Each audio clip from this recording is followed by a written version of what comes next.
Ready? Steady. Go. Here at Lloyds Banking Group, there's no such thing as just an apprentice. I'm in a position to say whether our products are fair, ethical and designed to help Britain prosper. That moment when you realise you're in a team managing over £150 billion in funds.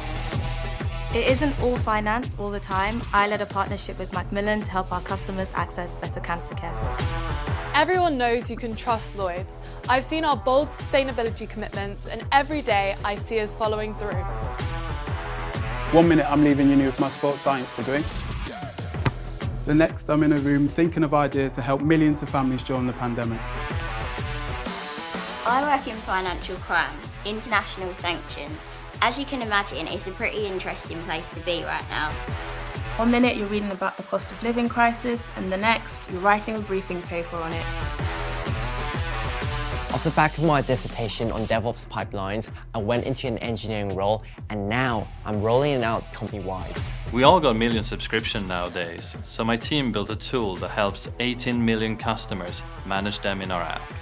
When it's not developing with React or Redux, it's gaming with the other grads, or the odd night out. I couldn't be prouder of my outreach work through Lloyds, helping school-age girls and non-binary people get into coding. My next step, go for an associate director role, either in my team or something new and exciting. How's that for a rotation?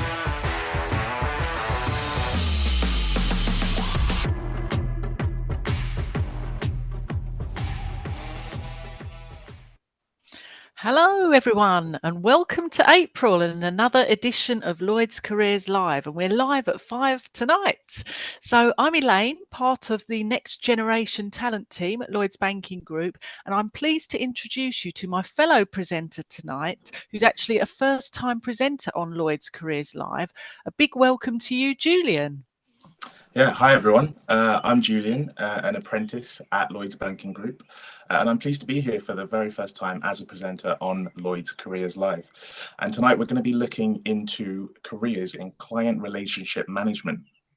Yes, that's right, Julian. So from a Lloyds Banking Group perspective, we are a big company. I'm sure you've heard of us, and almost half of all adults in the UK have got some kind of financial relationship with us.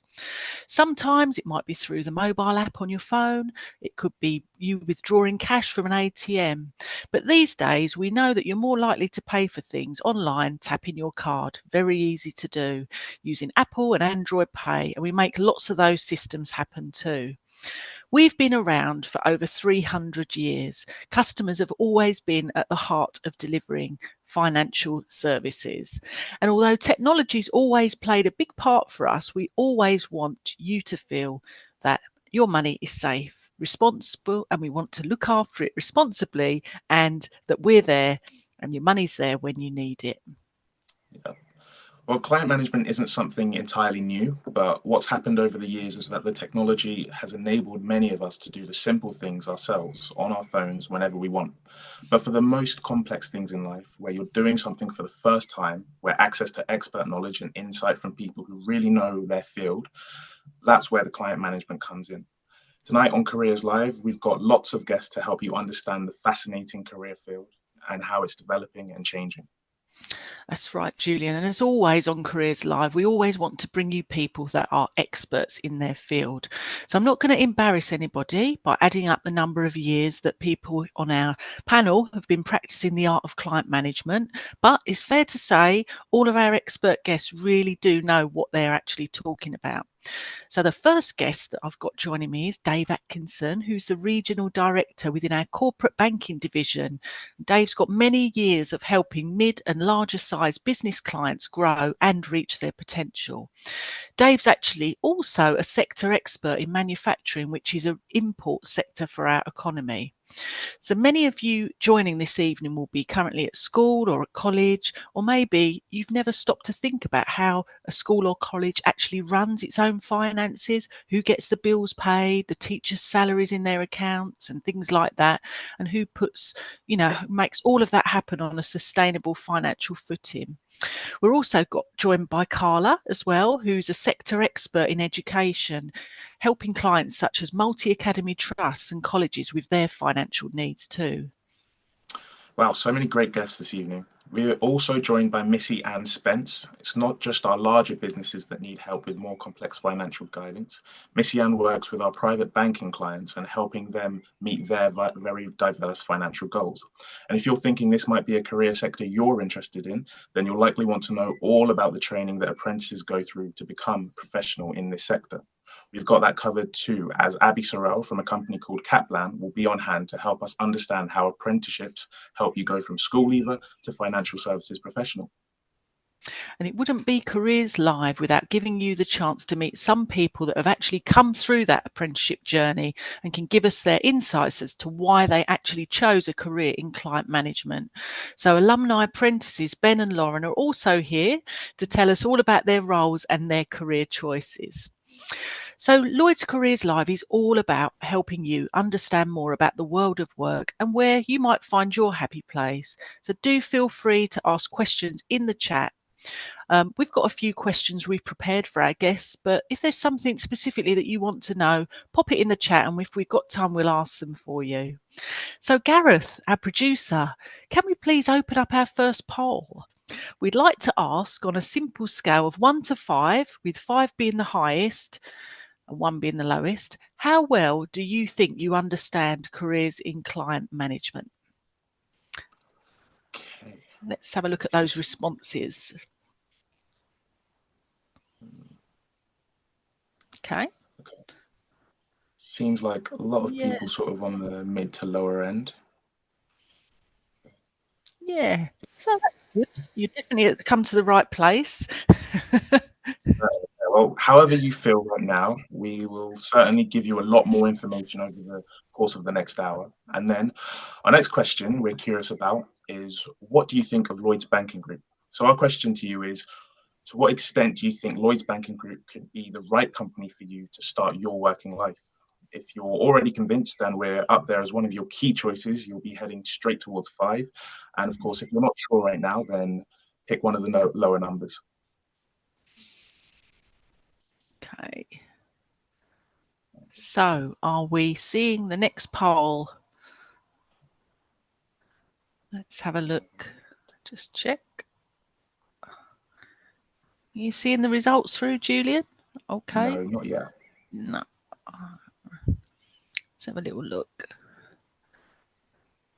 Okay, so the question is, to what extent do you think Lloyds Banking Group could be the right company for you to start your working life? Okay. Oh, we got, half of the people are scoring at 5, Julian. That's not too bad, is it? Yeah, encouraging results for sure, yeah. Yeah, brilliant. Well, just to be clear, it is an unscientific poll and completely anonymous, but it just helps us understand how we're doing in supporting you with those important career decisions that you've all got ahead of you. So great, so that you know we have got a lot to get through this evening, as we said. So later on, we're also going to be telling you a little bit about our application process, the grades you need to get.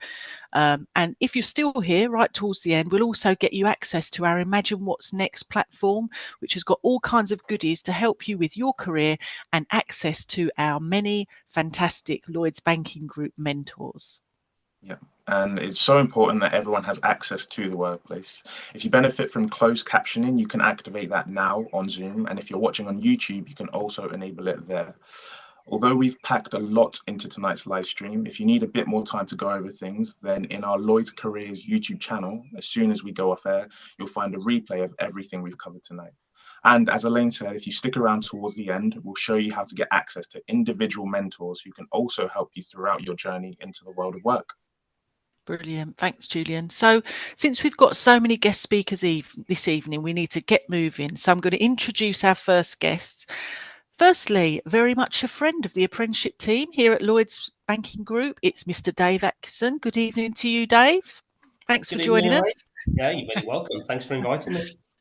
It's great to have you here. So just thinking about, in a big organisation like ours, everybody's got very complex job titles and things like that if you don't work here. But how do you explain what you do, Dave, to your friends and family?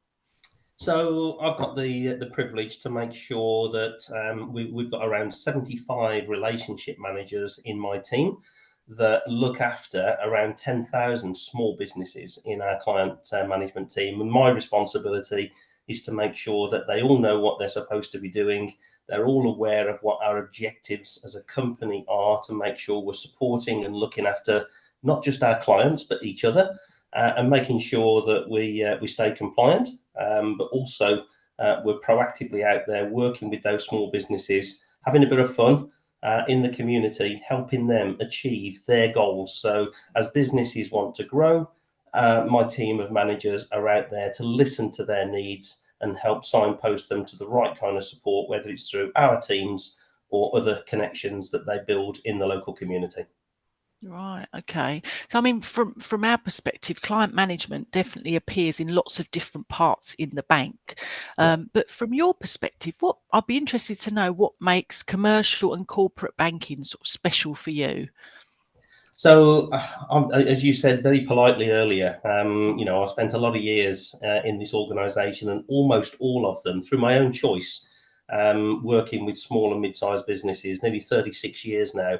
And it's a fantastic place to be, because when you are a relationship manager working with those small businesses who are brilliant at what they do, whether they be a vet or a school or a manufacturer or an accountant or in a new tech business developing software for computers, they're brilliant at what they do, but they need lots and lots of other help and support to make sure they get the finance that they need, that they're sustainable, that they know how to get the right advice to make sure they stay legal. And the ability to be able to do that and watch those businesses grow and become successful, and some of them become really big household names. And when you've been behind those businesses and you've helped them achieve what they want to achieve, what more could send you, home at the end of the week with a warm glow, to know that you've been a part of that success of that business, and to do that thousands and thousands of times over the years. That's what makes our relationship managers feel so special, and to stay in the roles that they're in. Yeah, it does sound like that must be so rewarding, Dave. Definitely. Hugely. I mean, yeah, I'm just thinking on just for the purpose of the audience, those relationship managers, what sort of stuff do they actually do on a day-to-day basis with our clients? So, first of all, they have to be really well organised themselves, and they have to be thinking about how do they prioritise, who do they see. So they'll have a calling program with those clients and those customers based on what the customers have told us they think they need from us. So we see them when they want to be seen. That's the first thing. The second thing is you've got to be a good listener. You've just got to get out there and have really good conversations with these people who are running businesses and listen to what they're saying. They will then tell you either all of the challenges that they're facing that you might be able to help them with, or all of the things that they actually need, and then you'll know what you need to sort for them. So on a day-to-day basis, our relationship managers are just going out there and having really good conversations with brilliant businesses, listening to all of the opportunities and all the challenges they've got, and then coming back, sometimes individually, sometimes as a part of a team, thinking about how do I help that business? How do I help that business become successful and achieve what they do? So being out there and working with those customers in their premises, in their offices, is what they do day in, day out. It's one of the most rewarding parts of the career that anyone could wish for, in my opinion. Yeah, it definitely sounds like quite a rewarding role. I mean, what would you, if you had to pick a couple of highlights around a role like that, what would you say, Dave? I think what I said earlier about knowing that you've been a part of a business that has grown and become hugely successful, and when you still bump into them 5, 10, 15 years later, and they remember what you did for them when they were a little tiny business with two people in a home office working in their garage, and now they're a big global brand and a household name. That has got to be the highlight of any relationship manager's sort of career within Lloyds, knowing that you've been a part of doing that, and fancy getting paid to do that. It's super rewarding. Great. And I suppose just lastly, really, there's probably not it's not without challenges, I would imagine, Dave. Is there Mhm. anything that you would call out in terms of the types of challenges that potentially a client manager would have to deal with? Yeah, I mean, you are right. I mean, there are lots of challenges, but it's just the sheer demand on a relationship manager's time.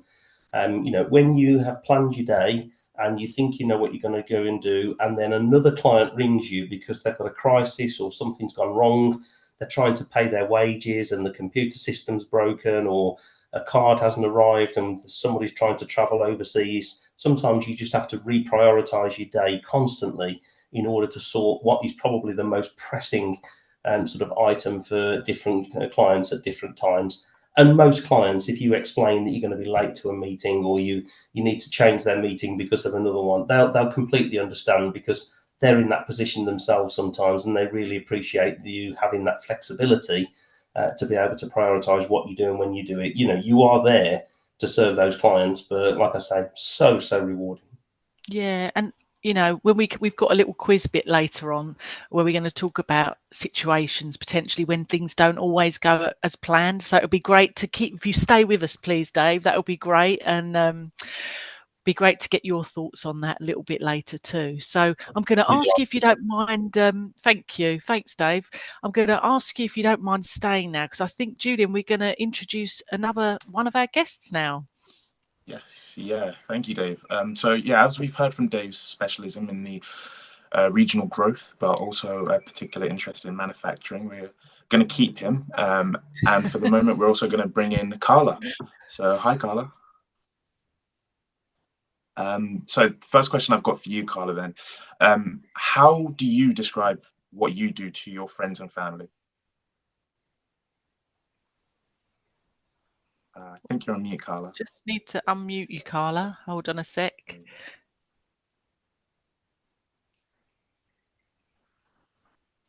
Ask to unmute. Okay, Gareth, if we can just get Carla unmuted. Hello, Carla. I think we can hear you now. Can you hear me? We can. Fantastic. There's always something, isn't there? Technology, we love it. And it was always going to happen to me. For me, I look after a portfolio of clients that are all schools, academies, or multi-academy trusts, and ultimately build relationships in order to ensure that their banking runs efficiently, making sure that I add value, share best practice and top tips where I can. I cover numerous topics and ultimately really act as a point of contact to guide and support them with both service and products. And in Lloyds, we do have about, and don't quote me on this, but I think I'm fairly accurate, about a 79% market share of all banking for multi-academy trusts throughout the country. So clearly we're doing something right, Julian. Yeah, I mean, that's interesting. How would you sort of compare the role that you're in right now to what you wanted to do when you were at school, for example? So all the way, this is quite funny, really, all the way through school, I wanted to be a teacher. I wanted to be a teacher for as long as I can remember, and I actually went to uni to do a teaching degree, and have ended up working closely with schools in the education sector, supporting them with their finances instead. So I guess an involvement in the education sector was meant to be. Yeah, I guess there's ups and downs to everything. I mean, speaking of that then, sort of tell us about some of the frustrations you've had to overcome to get to the stage you're at now, right now. So my journey within the bank has been fairly long. I've been with the bank for over 20 years. A lot of that time was spent in branch dealing with personal customers. So that transition from retail to commercial banking was different. It was tough. Different systems, completely different ways of working. So I think it's really important to be open-minded and to have that kind of growth mindset, and to be able to move with the challenges and move forward rather than kind of getting hung up on them. In terms of frustrations and things I have to overcome in this role now, there are lots of them. Things do go smoothly, but there are obviously also frustrations and things do go wrong. We're all human. So one of my biggest frustrations is working where other teams can get instructions which can often get lost in translation, and ultimately the buck stops with me as the client's relationship manager. Often issues are beyond my control, so it's really important not to take things personally. And we have got tools to make sure that continuous improvement is made. And as long as communication is clear with the client and you're honest, then hurdles and issues can be easily overcome. That's really useful, actually. And just a last question before I hand over to Elaine, for both of you guys. I mean, what qualities or characteristics do you think will help people thrive in client management? And really, sort of, what advice do you give to someone who's looking at your position now, thinking that I want to be where you guys are? So I guess I would say positive mindset is really important. You need to be bold and not be afraid to hold challenging conversations. Not every conversation goes the way you want it to. And the key to that, I think, is being a good listener and to be on the client agenda so that you build that relationship and trust. Resilience is another thing that is an absolute must, because sometimes things do happen that are beyond your control. And through, it could be that actually you have made a mistake, but it's ultimately, as the relationship manager, it's important that you take ownership because the client is looking to you. The buck stops at you. So resilience is key. And I guess a massive learning from me was when I went for this role. So I've been in this role just coming up to a year now, and I was up against people that had tons of experience in relationship management.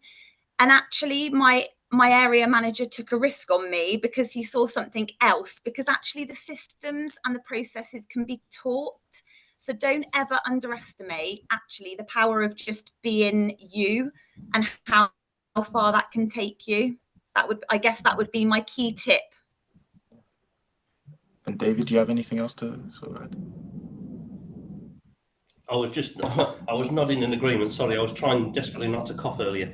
I was nodding in agreement with all of those things that Carla said about be yourself, be bold, and just what we're looking for in relationship management is personalities, because every one of our clients has differing needs, and every one of our clients has different people that they gel with better, and our ability to mix and match personalities and experiences with those clients is what makes us successful. Thank you. Brilliant. Thanks, guys. I mean, it's a great insight there, which I hope you all found useful. So thank you, both of you. So I think what we've learned is that client relationship management is very important for our commercial and corporate clients, but maybe you might like to work at a more personal level. So Missy Ann Spence, who is our next guest, is no stranger to the show. And Missy Ann, I should say award-winning Missy Ann, by the way. So let's find out about wealth and private banking from one of our most experienced alumni apprentices. So welcome back to you, Missy Ann, and welcome back to Careers Live. Thank you very much. Glad to be here. Oh, it's always great to have you. So firstly, I can't not congratulate you one more time on your recent award, one of a growing collection. You're going to need to get yourself a bigger cabinet, I reckon. So can you just tell us a little bit about the award and what got you the recognition? What was the award that you received? Yeah, so I was awarded in March at the Scottish Apprenticeship Awards, Apprentice Ambassador of the Year. So I won that in March. And that's just been on the back of me advocating for apprenticeships. As we know, I'm one of the apprentices or older apprentices of Lloyds Banking Group, and spend a lot of time on our Imagine What Next platform, which you'll know about later, on Connector, linking in with mentees where I can, supporting at school events, colleges, anything like that. I'll be here to support. So I was awarded my Ambassador of the Year award on the back of that. Amazing. Very, very very well deserved, if I can actually get my words out. So obviously, like you said, Missy Ann, you've done loads of things and you are one of our mentors as well on the Imagine What's Next platform. But coming back to your actual role then, so what's the role that you actually are doing now, and how do you describe that role to your friends and family? Yeah, so I started a new role within private banking in January, and I'm what's called a mass affluent team coach. So my role is to support financial coaches and private banking relationship managers in their role to be the best that they can be. So I do that from listening into their calls, helping to support them with their skills and upskilling themselves, training, finding areas of development and showing them how to be the best that they can be. Now, their role, if it makes it a little bit easier, what they do is a bit like Dave and Carla. They deal with a portfolio of clients on the personal side of banking. So we support the personal banking side, and we deal with everyone's financial goals. So that can be anything from wanting to save for the future, will writing, pensions, trusts, and even at times we actually link in with Dave's team. So if they want to start a business, whether that's a limited company right through to corporate, we'll link in with those areas as well to help support customers that want to help with their banking. It's quite a varied range of different things then, isn't Yes. it, Sian, that you get involved in? I mean, you know, what do you most like about working in client relationship management? It would be starting from the very beginning. The first thing that we'll ask is, what's your financial goal and what's important to you? And most of the time you'll get a one-word answer: I want to save, or I want to buy a house. And spending that time with a client and helping them build that picture, and linking in areas such as lending, personal things such as children, education, etc., and building that picture for them to show them exactly how they can achieve that financial goal, and then again linking back in with them once they've achieved that goal to set a new goal, and keep working from there with them throughout the relationship with the bank. Right, okay. And I mean, we've heard from Carla and Dave were saying about what types of skills or aptitudes you need. We know we've heard about being a good listener, about being resilient. Was there anything that you would say would be a key skill that people would need to have? So I would say communication as well. Not everyone, especially when you're talking about your finances, understands our jargon. So being able to communicate that and bring to life exactly what you're explaining and how that's important to each of our clients. Leadership, like Dave and Carla have mentioned, there's times where things could go wrong. It's up to us to take that leadership and fix it, and where we can't fix it, take ownership of that. So use problem solving, etc., to do that. Yeah. No, some good advice there, definitely. I mean, I'm just thinking about our audience tonight. You know, many of our audience are busy studying.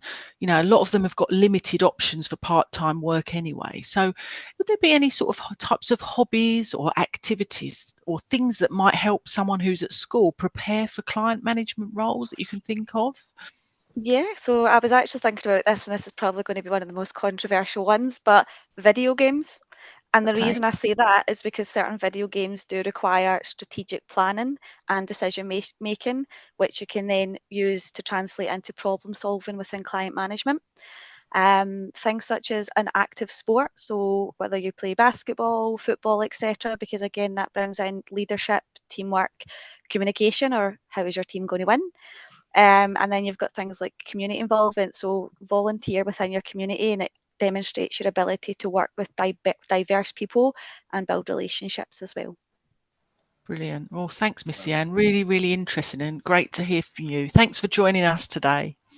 Thank you. Thank you, Missy Ann. I've now got an excuse for all of the video games I'm playing. But either way, coming up next is Abby Sorrell from specialist training provider Kaplan, and they will be here to tell us about apprenticeship routes into client relationship management and what's involved in the training itself. But first, we have a chance for you to test your skills against those of our panel of experts. Now we have a chance for you, and I will hand over to Elaine for the first question of the quiz.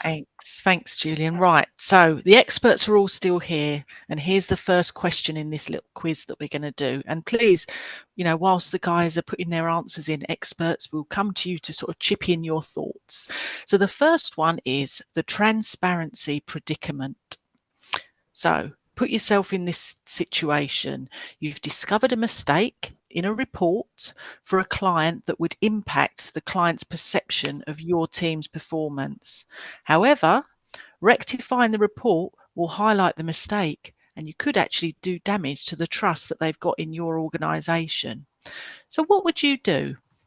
Would you, A, try and cover up or conceal the error to maintain the client's trust?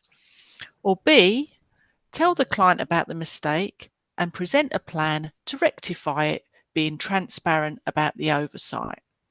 So have a think, just put it in the chat what your thoughts are. I'm just having a little look now to see, we've got some B's coming through. What do you think, Dave? You got any thoughts on this one? Dead easy for me. Never ever cover anything up. Transparency is critical, not just to build client trust, but also to make sure that we stay compliant as an organisation as well. You know, we can always learn from mistakes, and you know, that's the most important thing that my team know from me. That if you make a mistake, you put your hand up, you explain it, and then we do everything we can to put it right. Brilliant. Thanks, Dave. And actually, looking back, I'm just scrolling through the chat. Pretty much everyone's saying B. So you're right. The correct answer is B. Well done. Well done, guys. Okay, so the next one is called the boundary issue. So a client repeatedly contacts you outside business hours for non-urgent matters, blurring the lines between personal and professional time. How would you address this? So there's A, you continue responding promptly, regardless of the time, to maintain a good relationship, or B, set clear boundaries by responding only during business hours and gently reminding the client of the agreed upon communication protocols. So this one's a bit of a slightly more tricky one, actually. It's a very interesting sort of dilemma. Miss Yan, what sort of thoughts do you have on this one?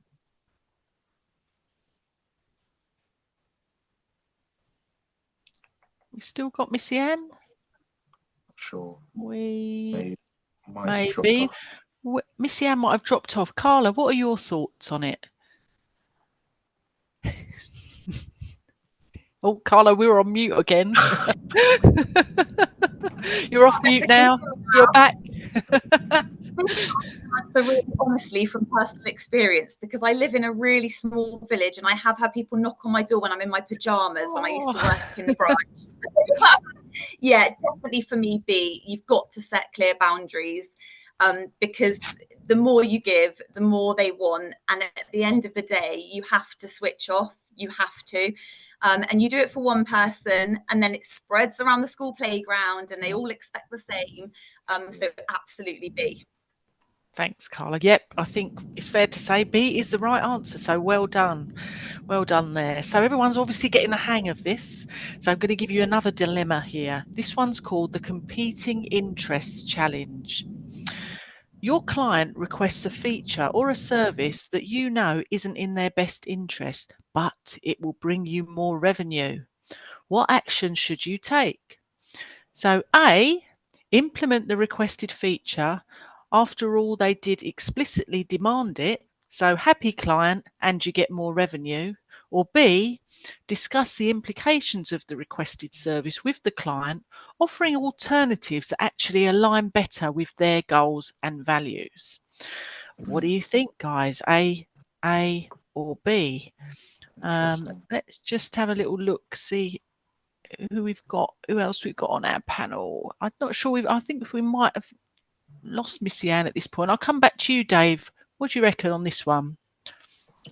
And I'm ever so sorry, I'm going to have to ask you to repeat the question. Because That's all right. I was coughing and coughing. That's okay. Right, so the question is, your client requests a feature or a service that you know isn't in their best interest, but it's going to bring you in more revenue.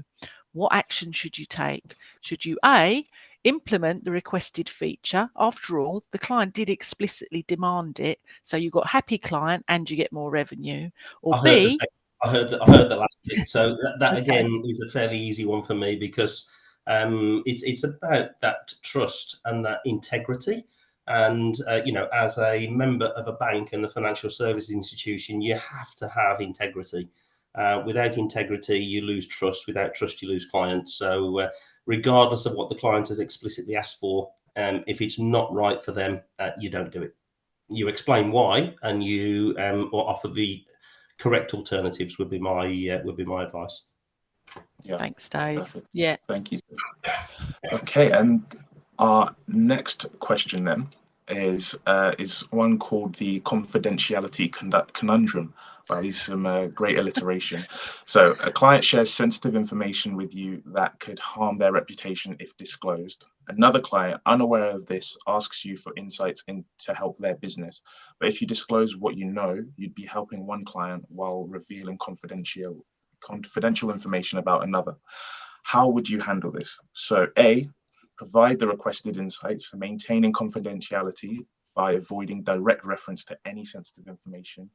Or B, respect the confidentiality of the first client by refraining from using or sharing information that was revealed to you and could potentially share confidential information that is compromising to the first client. So what do we think? I think I'll head back to you, Carla. There we go. I muted myself all the time. You respect the client's confidentiality. You don't take any risks or chances with confidentiality at all. So yeah, it would be B, respect the client's confidentiality and not disclose anything that could end up abusing that trust. Perfect. Thank you. And I think in the chat again, we've got all Bs. I'm starting to see a pattern here, but I will hand over to you, Elaine. Thanks, Julian. Do you know what? I think we have actually got some budding client relationship managers on the call with us this evening. So I'm going to give you one more last tricky conundrum, and this one's called the feedback fiasco. So you receive negative feedback from a client regarding a project, but you believe the criticism is unfounded or stems from a misunderstanding. What's the best approach? Is it A, disregard the feedback and continue as planned, assuming that the client's going to shift their perspective or forget about things over time? Or B, acknowledge the feedback, express gratitude for the input and start a constructive dialogue to address their concerns and clarify any misunderstandings? Let's see what we got. It's a lot of B's. Yeah, once again. Yeah.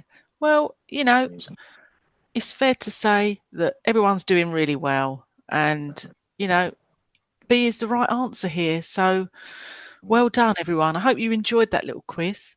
Yeah, definitely. They did well, didn't they? Didn't they do well, Julian? They absolutely did. I think that's just sort of it's just a flavour of some of the dilemmas that you can sort of encounter when you're a client relationship manager, not just for Lloyds, but in the roles of other companies too, of course. So coming up next, we've got Abby Sorrell from Kaplan, and she'll be telling us all about apprenticeship training journeys, from knowing nothing about client management, all the way to becoming a qualified professional. But first, what's it like to work at Lloyds Banking Group? We asked colleagues that joined us recently to tell us why they love to work at LBG, and I guess let's take a look. Love to work at LBG. So it was the feeling that I got when I was welcomed by my team. Helping people in the most vulnerable of moments. There's always like some activities going on, fun activities. Honestly, I actually really can't appreciate everyone enough. When I joined the group, the first day itself was very warm and welcoming. And fun as well, a bit of fun too when you were doing the learning and stuff. And everybody's welcoming, warm, you feel at home.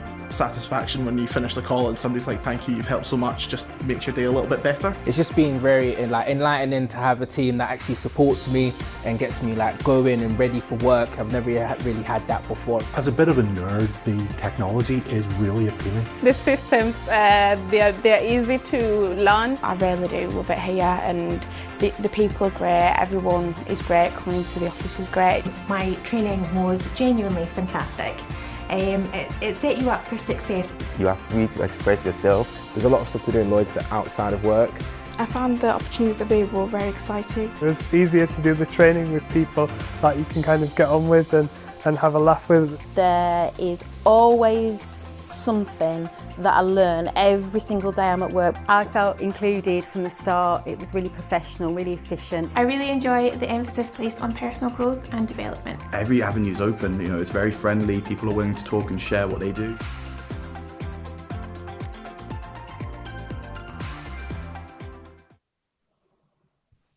Oh, that's a great video. I mean, we know when it comes to finding your first proper career job, there is so much choice and there are so many options. I think what I like about that video is that it shows how the people you work with and the support you get to grow in your role really matters, and how that makes a difference. Now, last year, Lloyds Banking Group, we welcomed actually our 10,000th apprentice into the organisation. We have over 30 different types of apprenticeships at Lloyds, and we have a team of specialist training providers that help us create a great learning experience for our apprentices. So, Elaine, I think we're going to welcome Abby from Kaplan, and you're going to help us learn more about the apprenticeship journey in client management. Thanks, Julian. And hello, Abby, waiting in the wings all that time. Welcome. Welcome to Careers Live. Great to have you with us today. Thanks so much for having me, Elaine. It's a pleasure to be here.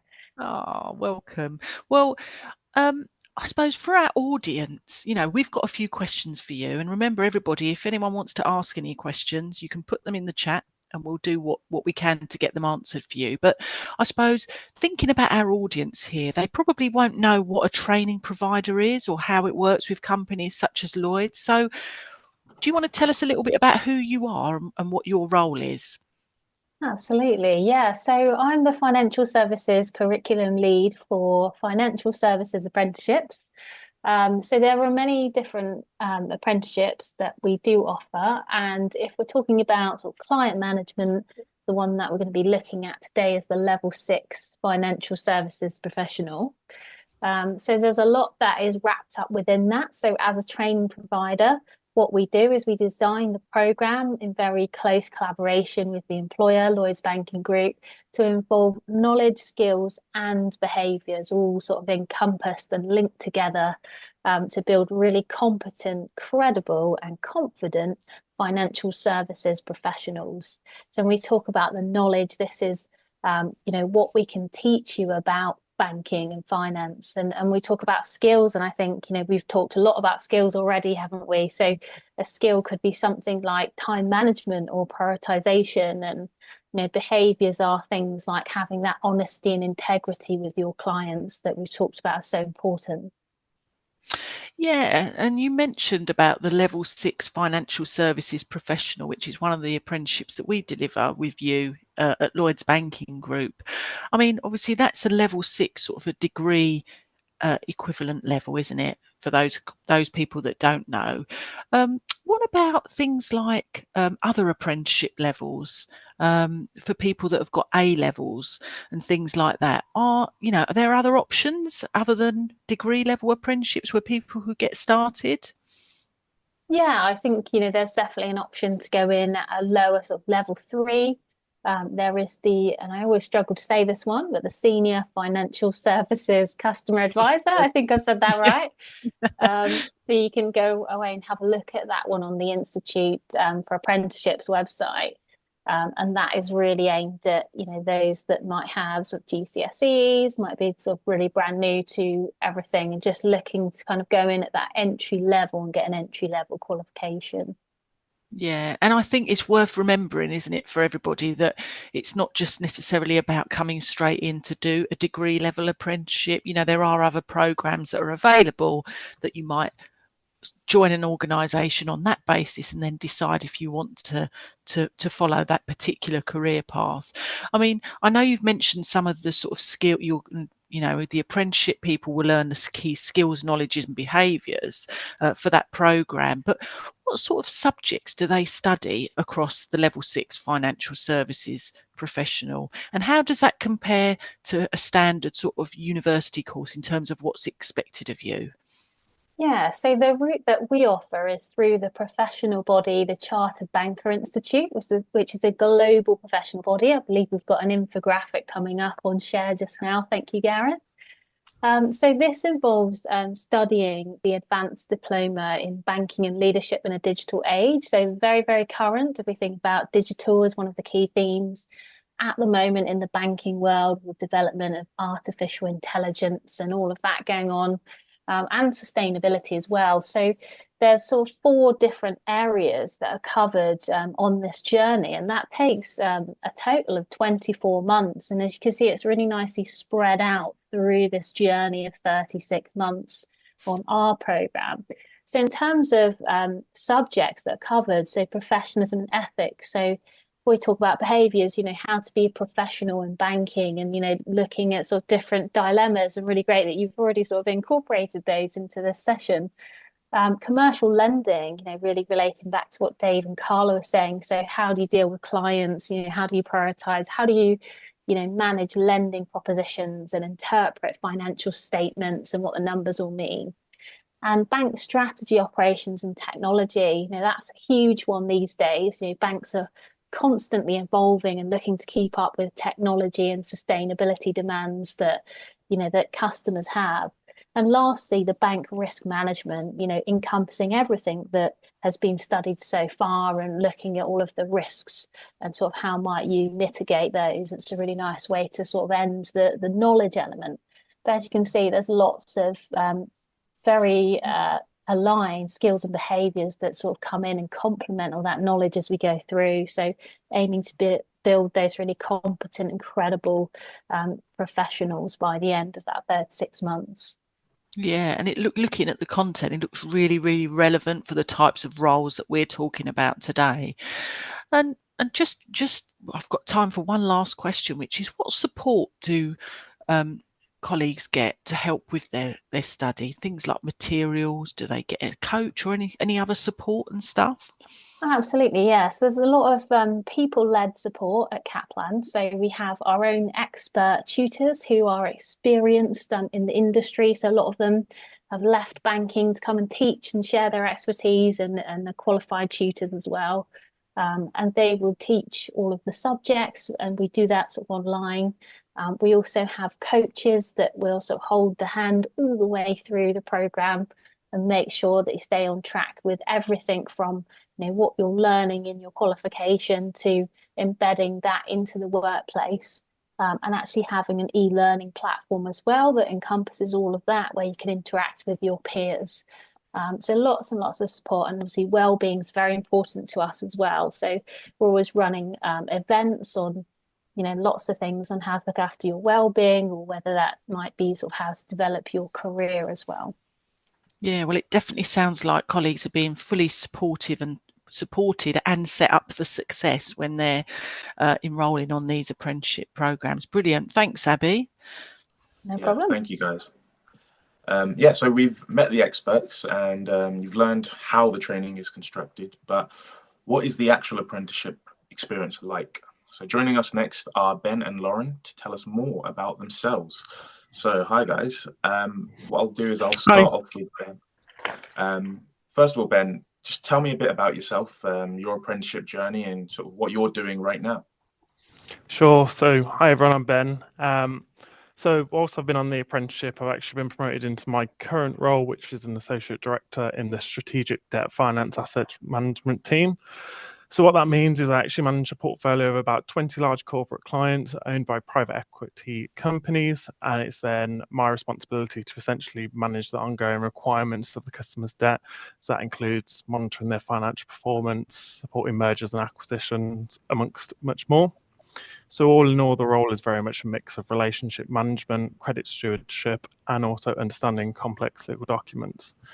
Now, in terms of my apprenticeship journey, I obviously decided not to take the traditional university route. So instead, I joined Lloyds at 19 years old, and that was essentially in a non-apprenticeship role originally. So part of that decision really was a feeling that I might not be the right fit for the traditional university path. So then after spending 4 years with Lloyds, I actually felt like I had much more to give, although really enjoying my first 2 roles within the group. So in 2019, I stumbled across the Level 6 Financial Services Apprenticeship, and really offered the successful candidate, which later was me, the opportunity to study, learn, and work in a really challenging frontline area, and also apply any skills you had already to the role. So it was really a perfect opportunity for me to do something different.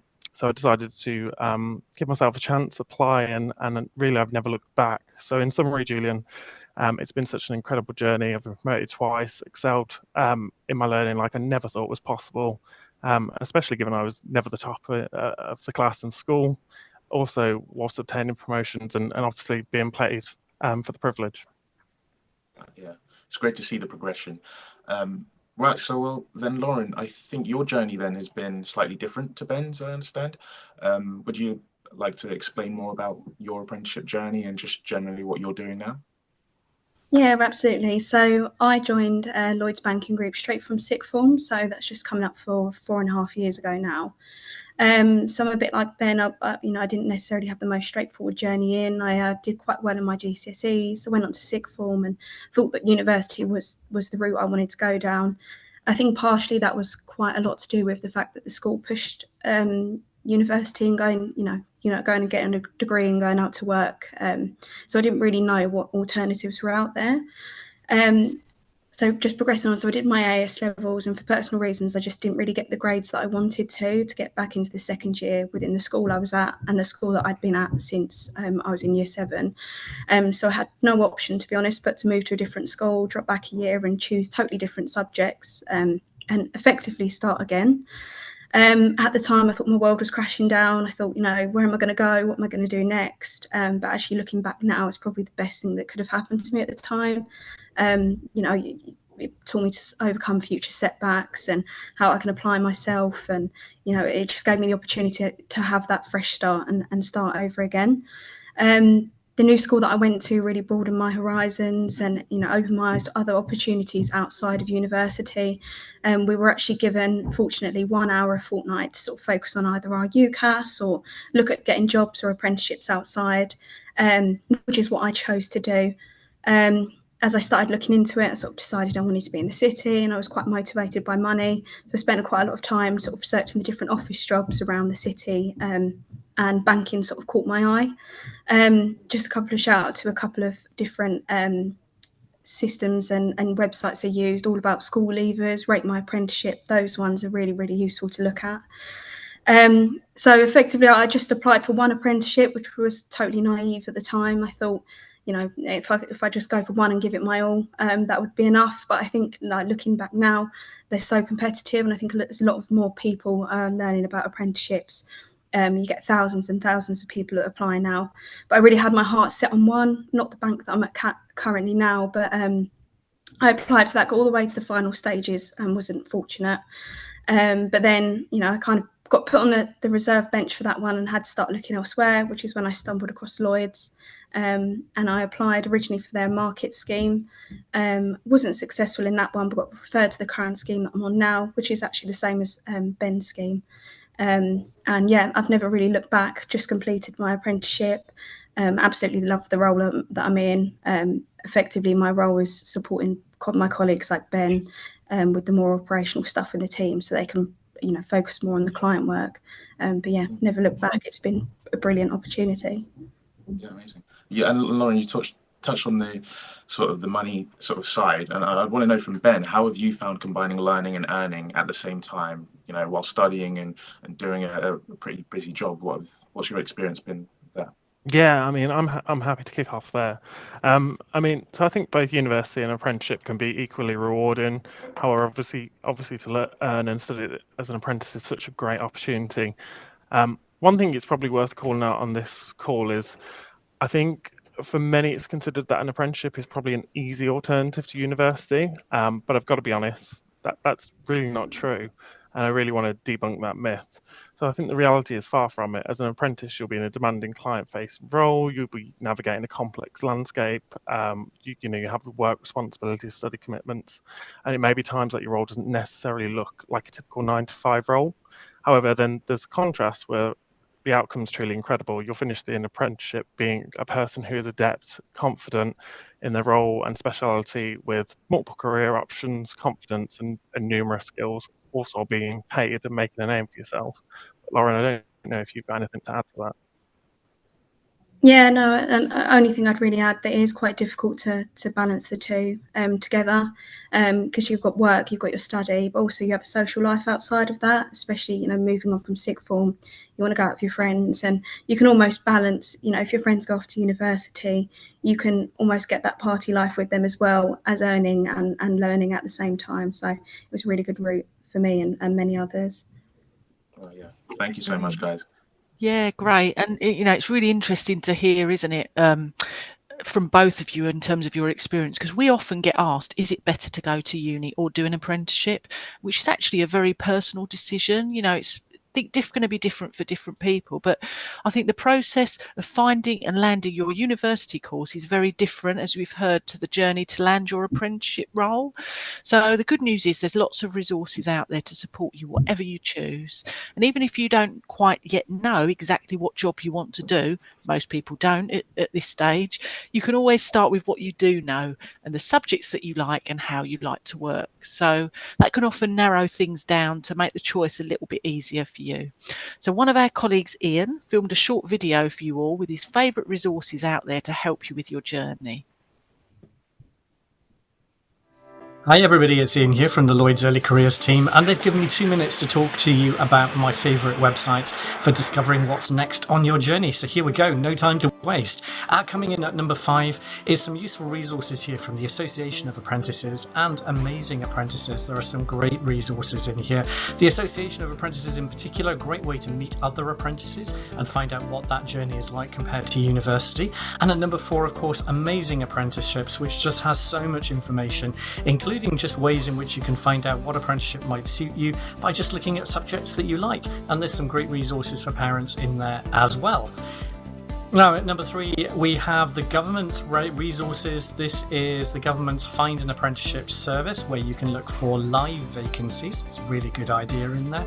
And if you're not sure whether that pay is going to be competitive, the National Careers Service, you can find out all sorts of things about what you'll be paid in training and what you should be expecting after training as well, so you can command your place in the marketplace. Now coming in at number 2, our friends at UCAS, a whole range of resources here, from finding your next job, information about how to construct a CV, pass an assessment centre, and all kinds of different things. And if you don't know what you want to do at all, there's even a cool career quiz as well to help you.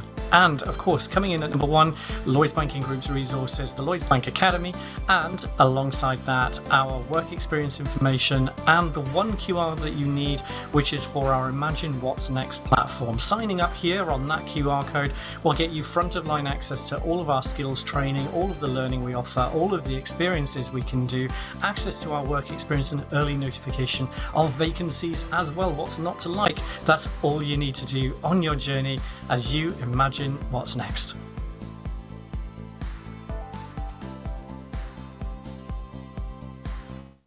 Well, yeah, great video. Thank you, Ian. And Ian mentioned the Imagine What's Next platform, and so this is our one-stop shop to help you throughout your time at school and college, and that's where you get access to learning courses, work experience, front of line notification when vacancies are released, and that's actually how I found out about my apprenticeship that I applied to and that I got. And then also you actually get access to over 90 mentors to help answer questions you have or provide with new thoughts and inspirations, and just generally advice on the whole of the process of the assessment centres. And it's all free as well. So if you just do one thing as a result of this evening, it would be to click on the link in the chat and register with the Imagine What's Next platform. Now, at the start of tonight's stream, we asked you 2 questions, and let's run those polls again to see how you now feel. So firstly, how well do you think you understand careers in client management? Hopefully the poll should be coming up. There we go. Perfect. It is looking like we are getting some much higher numbers now. That's really, really good. I'm glad. Good. Amazing. I'm pleased about that. Okay, so then we asked whether you could see yourself working at Lloyds Banking Group, and we said if you feel extremely unlikely, give it a 1, and if you feel absolutely certain, then give it a 5. Hopefully this poll should be coming up shortly.